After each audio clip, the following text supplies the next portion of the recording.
오늘 우리에게 주시는 하나님의 말씀은 사무엘상 2장 12절부터 17절까지입니다. 제가 봉독하겠습니다. 엘리의 아들들은 행실이 나빴다. 그들은 주님을 무시하였다. 제사장이 백성에게 지켜야 하는 규정이 있었는데 그들은 그것도 무시하였다.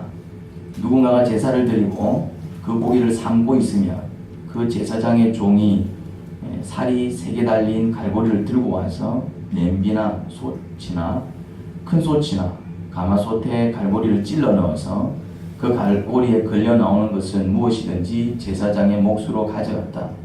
실로에 와서 주님께 제물을 바치는 이스라엘 사람이 모든 이런 일을 당하였다. 그것뿐 아니라 사람들이 아직 기름을 떼내어 태우지도 않았는데 제사장의 종이 와서 제물을 바치는 사람에게 제사장님께 구워드릴 살코기를 내놓으시오.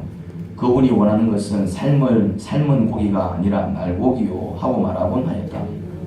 제물을 바치는 사람이 그 종에게 먼저 기름을 태우도록 되어 있으니 그렇게 하고 난 다음에 원하는 것을 가져가시오 하고 말하면 그는 아니요 당장 내놓으시오.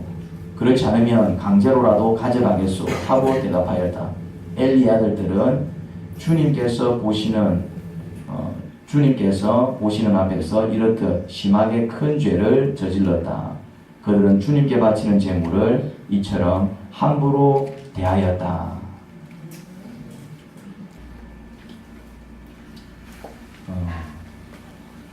엘리는 제사장입니다. 오늘날로 치자면 목사에 해당하겠죠. 한나는 일반 사람이었어요. 오늘날로 치자면 서리 집사에 해당할 것입니다. 자, 그러면 스펙은 누가 더 좋습니까? 엘리가 훨씬 좋지요. 그리고 자녀를 비교해보면 누가 자녀를 더 훌륭하게 키울 것 같습니까? 당연히 엘리죠. 엘리는 제사장 가문입니다. 그 당시에 제사장은 세습되었습니다. 아버지가 제사장이면 자녀들도 제사장이 되었습니다. 그냥 아버지 밑에서 성실하게 아버지 일을 배우기만 해도 제사장이 된다 이 말입니다. 이스라엘은 종교국가입니다. 오늘날 대통령이 모든 이들에게 선망의 대상이듯이 그 당시에는 제사장이 모든 이들에게 선망의 대상이었습니다. 그래도 대통령은 누구나 될 수 있지 제사장은 제사장 가문이어야만 했습니다. 그런데 엘리의 두 아들은 어떻습니까? 제사장 가문에서 태어나 제사장 교육을 받은 자들임에도 불구하고 그들은 불량했습니다. 그들의 불량 정도는 극에 달했어요. 하나님께 바치는 제물을 그들 마음대로 다루었습니다. 오늘날로 치자면 교회에 바친 헌금을 목사가 자기 마음대로 쓴 것과 같은 거지요. 제물은요, 바치는 방식이 있었어요. 그냥 막 바치는 게 아니고 바칠 때에 바치는 방식이 있었습니다. 그 방식을 따라야 하나님께서 그 제물을 받으셨다 이 말입니다. 그리고 제사장이 제물을 먹을 때도 방식이 있었습니다. 그거를 자기 마음대로 먹을 수 없었어요. 제사장이 제물을 먹을 때도 하나님께서 정해주신 그런 방식이 있었어요. 그런 방식으로 제물을 먹어야 그 제물이 하나님께 연락이 된다 이 말입니다. 그런데 그들은 그 방식을 무시하고 그들 원하는 대로 제물을 다루었어요. 이것은 아주 가증스러운 짓이었습니다. 오늘날도 몰지각한 목사들은 헌금을 마치 그들 돈처럼 생각하고 헌금을 그들 마음대로 씁니다. 이거는 아주 위험한 짓입니다. 저는 목사들이 헌금을 바르게 쓰지 못하고 그들 마음대로 주무르다 망하는 것을 간혹 봤습니다. 지금은 우리 교회에 들어오는 헌금이 그렇게 많지 않습니다. 교회 운영비 그리고 목사 생활비로 쓰이는데 굉장히 빠듯합니다. 여기 메꾸고 저기 메꾸고 시기에. 하지만 헌금이 넉넉하게 들어와 목사 생활비가 책정되고 교회 재정이 여유있게 돌아가게 되면 여유 재정은 구제와 선교에 쓰이게 될 것입니다. 재정의 규모가 더 커지게 되면 그때는 아마 장로와 집사들이 세워져서 함께 재정에 관여하게 될 것입니다. 왜냐하면 집사는 그 직분이 어떤 역할입니까? 각 교인들의 형편을 살펴 그들의 필요에 따라 헌금을 나눠주는 구제 사역을 감당하는 직분입니다. 그렇게 배웠죠. 그리고 장로는 목사와 함께 교회를 세워나가는 선교 사역을 감당하는 직분이죠. 교회에 바치는 금은 누구를 위해서 써야 합니까? 목사를 위해서 쓰는 게 아니죠. 그렇죠. 교회를 위해서 쓰는 것입니다. 교회가 감당해야 될 사명이 있어요. 그 사명을 위해서 쓰는 것입니다. 목사는 어디까지나 교회에서 제공하는 생활비를 받아 쓰는 것이지 헌금이 목사 돈은 아니에요. 엘리의 두 아들은 하나님께 바치는 제물을 마치 그들의 고기로 생각하고 그들은 그 제물을 그들 마음대로 다뤘습니다. 그건 하나님 보시기에 아주 가증스러운 짓이었습니다. 그들의 죄악은 거기서 그치지 않았습니다. 그들은 회막 어귀에서 일하는 여인들과 잠자리를 같이 했습니다. 그들은 아마 회막 공사를 돕는 여인들이었을 것입니다. 제사장의 감투를 악용해서 여인들을 품에 품은 것이지요. 제사장으로서 절대 하면 안 되는 아주 악한 짓이었습니다. 그 일로 엘리는 노발대발합니다. 두 아들 아주 심하게 야단을 치지요. 하지만 두 아들의 나쁜 행동은 좀 채 바뀌지 않았던 것 같습니다. 반면에 사무엘은 어떻습니까? 26절입니다. 26절을 함께 보시죠. 2장 26절을 보면은 사무엘에 대한 평가가 나오는데 이렇게 평가하고 있습니다. 어린 사무엘은 커갈수록 주님과 사람들에게 더욱 사랑을 받았다. 사무엘은 커갈수록 누구한테 사랑을 많이 받았다고요? 주님과 사람들에게 사랑을 많이 받았습니다. 그 말은 무슨 말일까요? 주님과 사람들한테 사랑을 많이 받았다. 이 말의 의미가 뭘까요? 사무엘이 어떻게 커나갔다? 그렇죠. 이쁘게 커나갔음을 알 수 있습니다. 올바르게 커나갔음을 알 수 있습니다. 그렇게 이쁘게 커나가는 모습이 누구 보시기에 기뻤다? 주님 보시기에 기뻤고 또 누구 보기에 좋았다? 주변 사람들이 이쁘게 봤다 이 말이죠. 그래서 사랑을 듬뿍 받은 것을 볼 수 있습니다. 엘리의 두 아들과 한나의 아들은 어떻게 이렇게 다를 수 있을까요? 어떻게 이렇게 다르게 클 수 있었을까요? 홈리와 비나스도 분명히 교육을 받았을 겁니다. 그렇죠? 사무엘도 교육을 받았겠죠. 그런데 왜 그들은 완전히 다른 모습으로 자란 것일까요? 어떻게 보면 홈리와 비나스, 엘리의 두 아들입니다. 그들이 더 교육을 잘 받지 않았을까요? 두 아들의 행태를 듣고 엘리가 노발대발하지요. 그 말은 엘리가 자식을 아무렇게나 키운 것은 아닌 것 같아요. 그런데 어떻게 이런 결론이 나냐 말이죠. 어떻게 이런 결론이 나냐 말이죠. 오히려 집떠난 사무엘이 부모를 멀리 떠나서 혼자서 자라야 했던 사무엘이 어찌 보면 그가 더 삐뚤어질 법한데 어린 나이에 부모를 떠나서 너네 집에서 컸다 이 말이죠. 사무엘 같은 경우는 그런데 오히려 그는 바르게 커서 주님과 사람들에게 더욱 사랑을 받았어요. 이게 어찌된 일일까요? 엘리의 교육과 한나의 교육의 결정적인 차이가 뭘까요? 뭘 것 같습니까?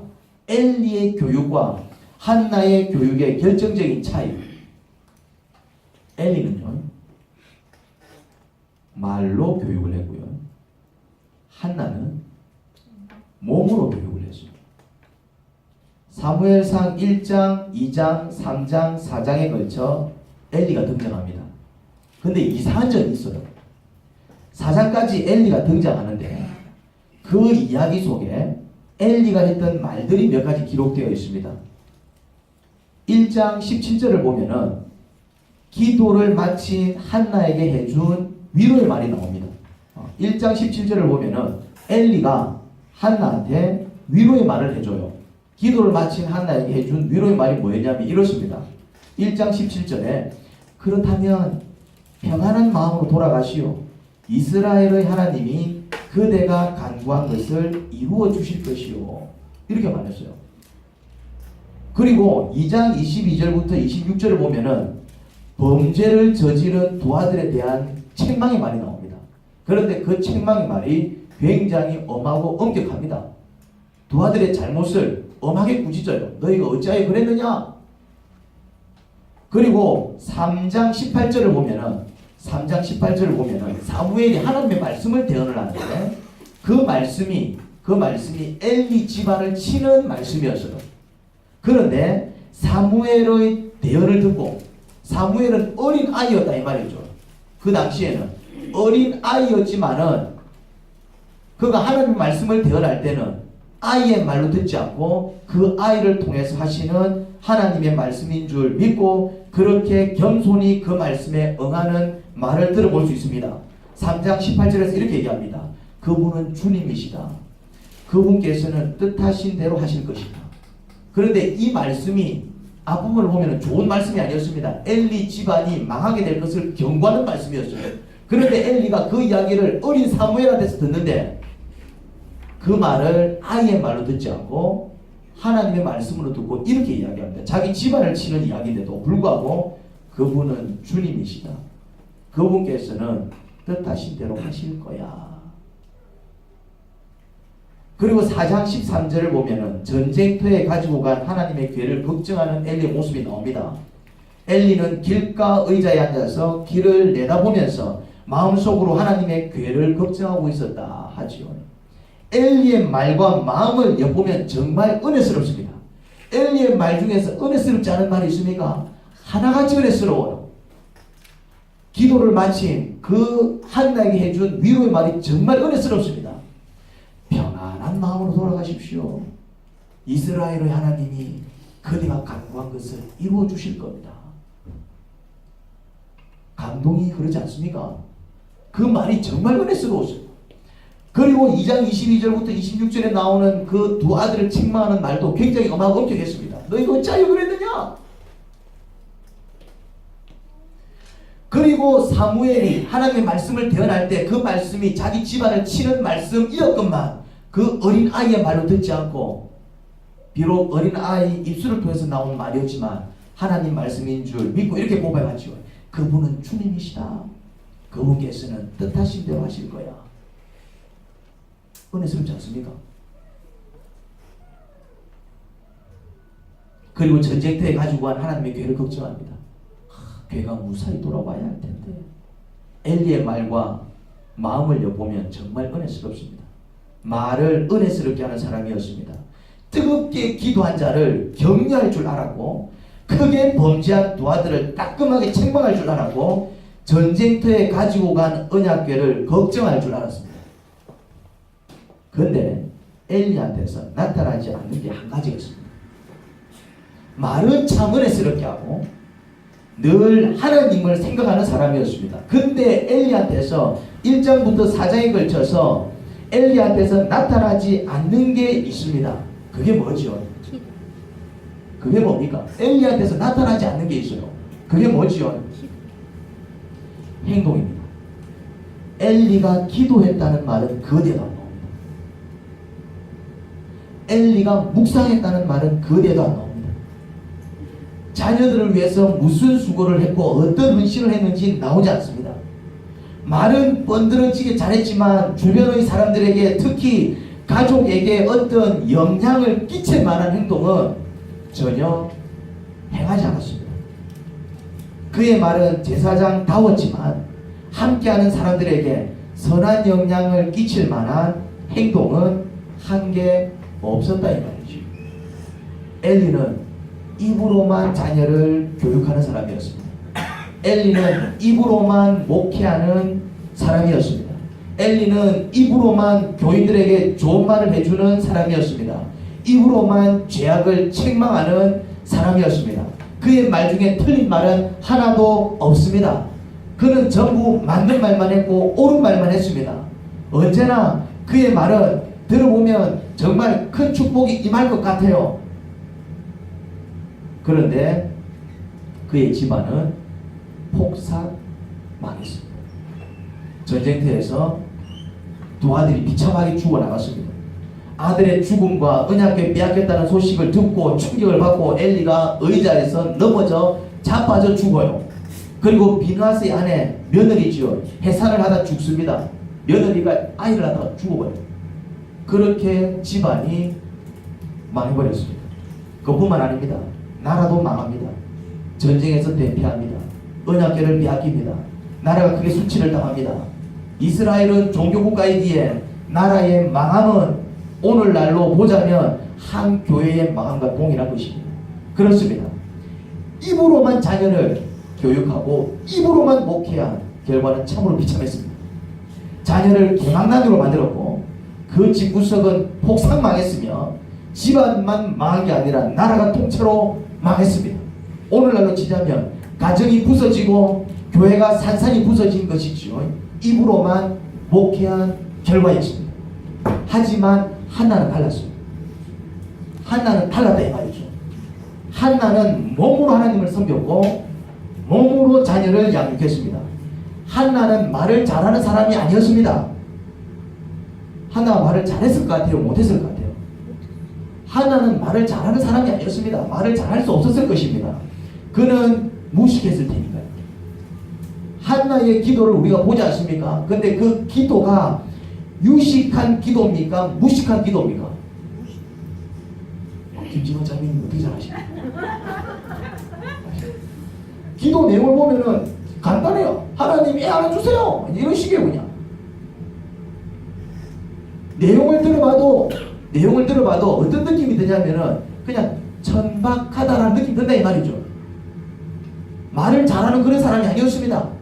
기도할 때 은변이 능한 사람이 아니었다 이 말이죠. 오히려 엘리의 기도가 훨씬 더 멋있어요. 2장 20절을 보면은 엘리가 축복해주는 기도가 나오는데 한나와 그 한나의 남편을 축복해주는 기도가 잠시 나오는데 2장 20절을 보면은 이런 내용이 나와요.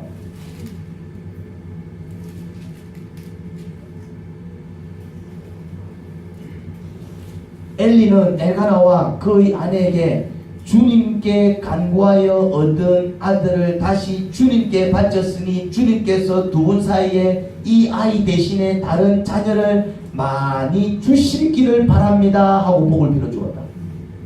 오히려 누구의 기도의 내용이 훨씬 더 고상합니까? 엘리의 기도의 내용이 훨씬 더 고상하죠. 하지만 한나는 행동하는 사람이었습니다. 1장에는 뭐가 나옵니까? 1장에는 한나의 기도가 나옵니다. 2장에는 뭐가 나옵니까? 2장에는 한나의 찬양이 나옵니다. 그리고 한나는 그가 하나님께 약속한 대로 첫 아들을 성전에 갖다 바쳐요. 그리고 땡입니까? 해마다 성전에 올라갈 때 아이의 옷을 지어다 갖다 줘요. 엘리는 두 자녀에게 하나님을 잘 섬기라고 말로 가르쳤을 것입니다. 아주 멋있는 말로 잘 가르쳤을 것입니다. 하지만 두 자녀에게 하나님을 잘 섬기는 행동이 뭔지 별로 보여주지 못했습니다. 한나는 사무엘에게 말로 가르친 게 별로 없었습니다. 거의 없었습니다. 왜냐? 일단 배운 게 없어서 말을 잘하지 못했고요. 그리고 한나는 사무엘과 떨어져 지냈습니다. 젖을 떼자마자 바로 사무엘 제사장직으로 보내버렸다 이 말이지. 그러니 뭐 말을 해줄 수 있는 기회조차 별로 없었습니다. 하지만 한나는 하나님을 어떻게 섬기는지 몸으로 보여줬다 이 말이죠. 사무엘은 한나에게 말로 배운 것은 별로 없었어요. 뭐 엄마한테서 뭐 좋은 말을 들어가지고 아 그렇구나 깨달은 게 없었다 이 말이죠. 하지만 한나는 무식한 여자였을 것이고 그 말은 조잡하기 짝이 없었을 것입니다. 설령 한마디 뱉은 말조차도. 하지만 사무엘은 어렸을 적부터 엄마가 어떻게 하나님을 섬기고 자기를 섬겼는지 봐왔어요. 사무엘은 하나님 앞에서 늘 우는 엄마를 봐왔다 이 말이죠. 사무엘이 태어난 것도 그렇게 태어났어요. 그렇죠? 사무엘이 그렇게 태어났다 이 말이죠. 절기 때만 올라와서 옷을 건네는 게 다였을 겁니다. 그 어린 자식을 또 두고 내려가야 한다는 그 사실로 아마 가슴은 미어졌을 테고 성전에서 아들을 위해 눈물을 흘리며 기도하던 모습을 사무엘은 그 모습을 보며 자랐을 것입니다. 그렇지 않겠습니까? 한나는 말을 잘하는 사람이 아니었어요. 말로 뭐 자녀한테 사무엘한테 뭐 좋은 말을 그렇게 많이 해주지는 못했을 것입니다. 하지만 옷을 건네주고 1년에 한두 번 올라온다 이 말이지. 1년에 한두 번 절기 때만. 그러고 이제 다시 내려가야 돼. 그때 그 어미의 마음은 어떨까요? 자식을 두고 다시 내려가야 하는 그 어미의 마음은 한나가 할 수 있는 건 아무것도 없었어. 뭐 했을까요? 성전 들어가서 그렇게 어린 자식 하나님께 드리겠다 맹세있게 드렸지만은 그렇게 돌아가야 하는 그 발걸음이 쉽게 떨어졌을까요? 안 떨어졌을 거다 이 말이지. 그러면은 한나는 성전에 들어가서 뭐 했을까요? 그 아들을 위해서 기도를 했을 것입니다. 뭐로? 눈물로.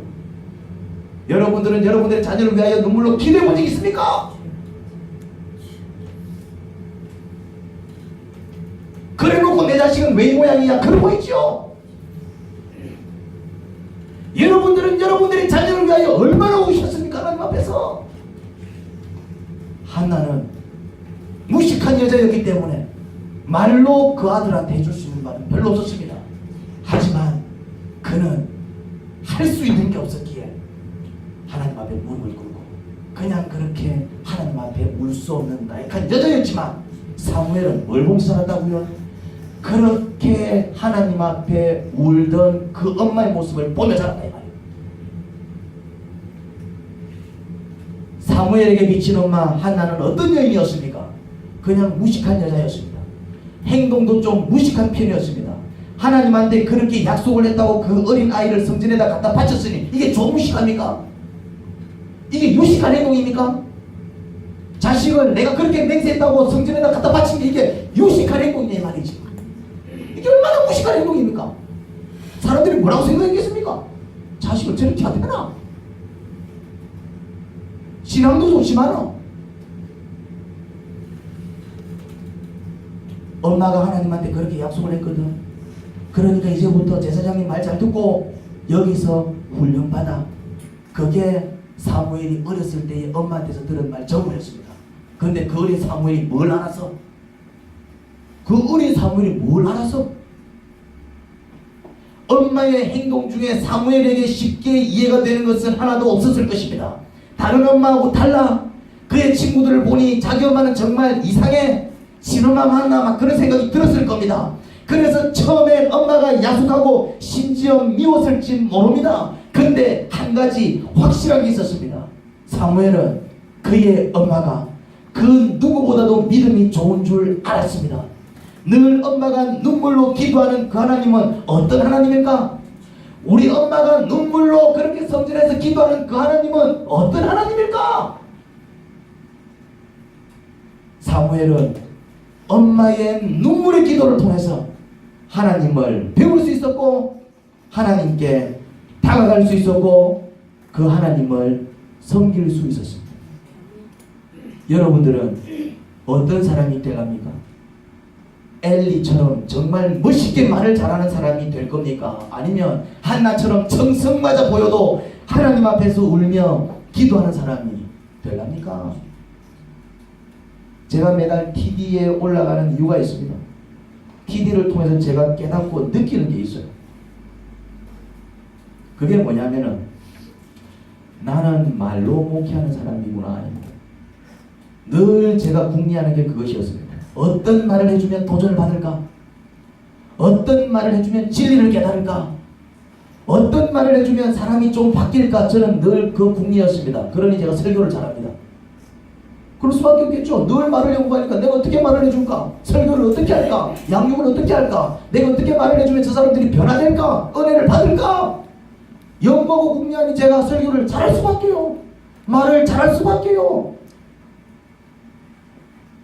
무슨 말을 해줄까? 늘 그 궁리하니 잘할 수밖에요. 하지만 아무리 말을 잘해도 어느 정도는 되는데 그 이상은 안 되더라 이 말이죠. 아무리 설교를 잘해도 어느 정도는 변하는데 그 이상은 아니더라 이 말이죠. 양육을 그렇게 저처럼 양육하는 목사를 본 적 있습니까? 2시간씩 3시간씩 뭐 신방을 듣는 사람은 9시간 신방도 하고 그래요. 짜장면 먹어가면서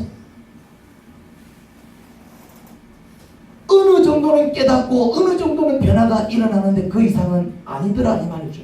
그렇습니다. 목회도 입으로 하는 게 아니더라고요. 하나님 앞에서 흘리는 눈물의 기도로 하는 것입니다. 아멘. 자녀 교육 마찬가지입니다. 제가 구세라랑 성결아에게 두 손 두 발 다 들었습니다.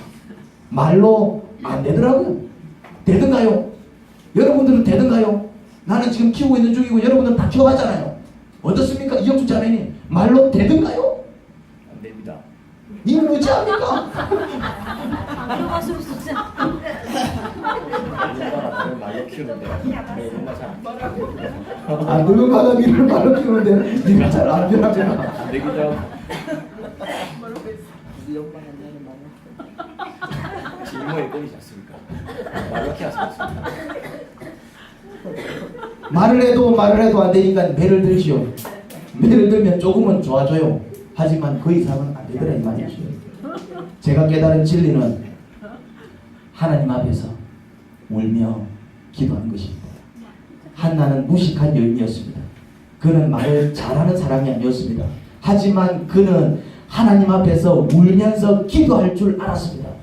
입으로 자녀를 키운 엘리는 두 아들도 개막나니로 키웠고 그들 때문에 집구서 폭삭망했지만 하나님 앞에서 울면서 기도해서 아들을 키운 한나는 아들을 위대한 주의 종 만들고 그로 인해 가정만 산 게 아니라 나라가 부흥하는 놀라운 일이 벌어졌습니다. 입으로 자녀를 키우지 마세요. 입으로 이웃을 사랑하지 마세요. 저는 입으로 목회하면 안 될 겁니다. 이제는 하나님 앞에서 울면서 기도해서 자녀를 키웁시다. 하나님 앞에서 울면서 기도해서 이웃을 사랑하고 섬깁시다. 저는 하나님 앞에서 울면서 기도해서 목회해야 되겠죠. 제가 여러분 한 사람 한 사람을 목자 목녀로 세워나갈 것입니다. 입으로 목자 목녀 사역 하려고 하지 마십시오. 안 될 겁니다. 안 될 겁니다. 아무리 좋은 말로 설득하고 고민해도 아무런 일이 변하지 않을 것입니다. 조금은 나아져도 그때뿐일 것입니다. 하나님 앞에서 울면서 기도해서 목자 목녀 사역을 감당해 나가시기 바랍니다. 그러면 여러분들을 통해서 죽은 영혼이 살아나고 무너진 가정이 회복되고 아멘. 기울어진 사업이 일어서고 아멘. 혼란스러운 나라가 바로 설 겁니다. 아멘. 하나님 아버지 그렇습니다. 한나는 그렇게 무식한 자가 아니었습니다. 말을 잘하는 자가 아니었습니다. 그러니 그의 말을 들어보면 조잡한 짝이 없었을 것이고 그의 행동만 봐도 참 어떻게 저럴 수 있을까? 그런 어떤 무식한 모습이 역력히 드러났어요. 그럼에도 불구하고 그는 아들을 훌륭하게 키웠습니다. 그 이유는 한 가지였습니다.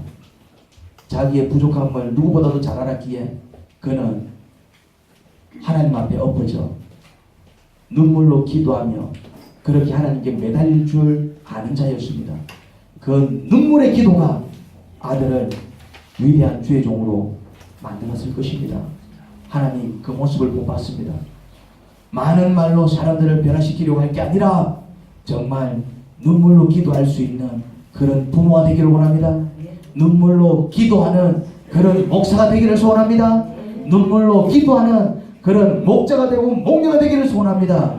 눈물로 기도하며 그렇게 이웃을 섬기는 그렇게 교회를 섬기는 그렇게 가정을 섬기는 자들로 세워주옵소서. 아멘. 그렇게 눈물로 기도할 수 있을 때에 정말 놀라운 변화와 놀라운 은혜를 체험하게 될 것입니다. 예수님 이름으로 기도합니다. 아멘.